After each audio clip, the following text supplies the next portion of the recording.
Hello bachcho, let's read this question. This question states consider a collision between an oxygen molecule and a hydrogen molecule in a mixture of oxygen and hydrogen, which is kept at room temperature. Which of the following it is possible? A. The kinetic energy of both the molecule increases. B. The kinetic energies of both the molecule decreases.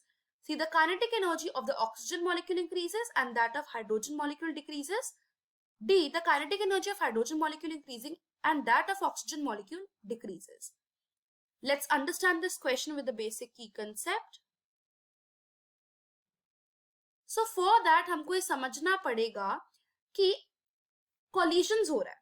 So for that हम kinetic molecular theory के बारे में समझेंगे.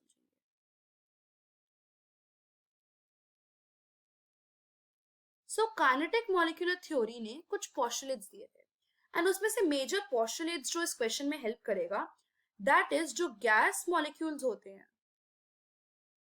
we know वो uniform directions में हर जगह move करते हैं. So the gas molecules they move in all possible directions. So वो ग्रेविटी पे भी डिपेंड नहीं करते कि बॉटम पे ज्यादा होंगे टॉप पे कम होंगे, वो यूनिफॉर्मली हर जगह मूव करते हैं. अब मूव करेंगे सो वो कोलिजन शो करेंगे, so they collide with the walls of the container. पहले तो कंटेनर की वॉल से भी टकराएंगे, आपस में भी टकराएंगे, so and with one another. So we know अगर वो आपस में टकराएंगे. सो सेकेंडली चीज वो बोली कि जो मॉलिक्यूलर कॉलिजन्स हैं, मतलब जो गैस मॉलिक्यूल्स में जो कॉलिजन्स होते हैं, they are elastic in nature. इसका मतलब जो टोटल काइनेटिक एनर्जी है ऑफ द गैस मॉलिक्यूल वो कंजर्व्ड है.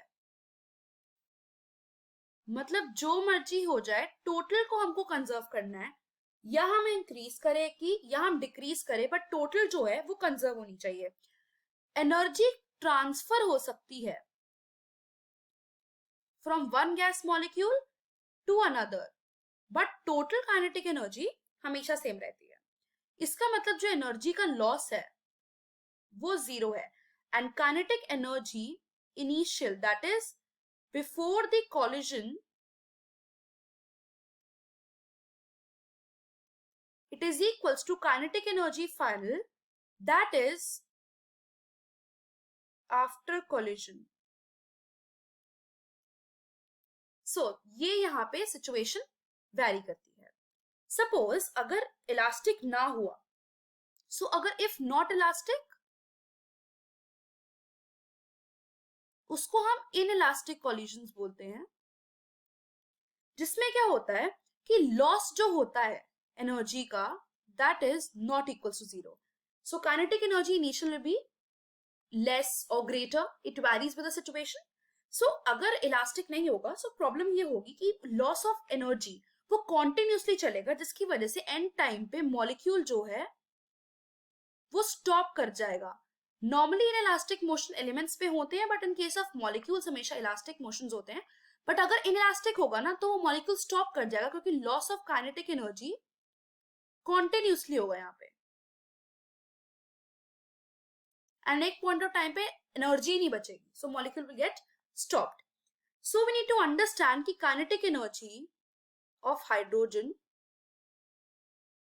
क्योंकि हाइड्रोजन एंड ऑक्सीजन दे रखा है, so kinetic energy of oxygen and hydrogen वो कांस्टेंट रहेगी. हमको ये चीज मेंटेन करके आगे के स्टेटमेंट्स को सॉल्व करना है. सो फर्स्ट स्टेटमेंट कह रही है कि both the molecules kinetic energy increases. अगर दोनों की इंक्रीज होगी, मतलब हाइड्रोजन की भी इंक्रीज होगी एंड ऑक्सीजन की भी इंक्रीज होगी, सो ये होगा कि kinetic energy that is total kinetic energy that will also increase.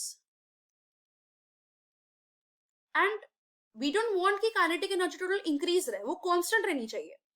And it is not constant, or you can say it is not conserved. Hence हमें energy को conserve करना है, so this is not possible. Secondly, अगर both decreases same, तब क्या होगा? total kinetic energy it will decreases. अगर total kinetic energy decrease हो जाएगी, वो तो constant ही नहीं रहा, तो kinetic energy is not conserved. अगर वो conserved नहीं रहेगी, so molecules में ये kinetic energy possible ही नहीं है. Third case में ऑक्सीजन की काइनेटिक एनर्जीज इंक्रीज है. अगर ऑक्सीजन की इंक्रीज कर रही है और kinetic energy of hydrogen it is decreasing, अगर एक की बढ़ रही दूसरी की कम हो रही है तो ओवरऑल तो वो कांस्टेंट ही रहेगी ना, so it will be constant and यहाँ पे काइनेटिक एनर्जी इज कंजर्व्ड. तो ये पॉसिबल है, hence it is possible. Fourth में क्या है कि kinetic energy of hydrogen it is increasing and kinetic energy of oxygen it is decreasing. अगर एक की बढ़ेगी दूसरे की कम होगी, still it will be constant, it will be conserved and hence ये भी possible है. So the final answer to this question is option number C and option number D. I hope you understood it well. Best of luck.